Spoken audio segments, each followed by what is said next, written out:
এই যে শুনছেন, সাদা কাফন ছাড়া আপনার আপন বলতে কিছুই নাই। হকগুলো এই স্বার্থের কাঙ্গাল, বুঝলেন? এই স্বার্থ ফুরাই গেলে গা হকগুলি আপনার সাইডা চলে যাবো গা।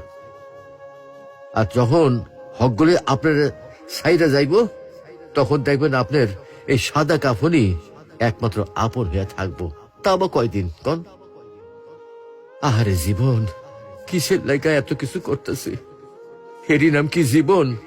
এই আছি, এইটাই ফুটুস ফুটুস। কিছুই তো আমার লোকে কবরে যাইব না। না যাইবো আমার শখের মোবাইল ফোনটা, না যাইবো আমার শখের গাড়িটা, আর না যাইবো আমার শখের বাড়িটা।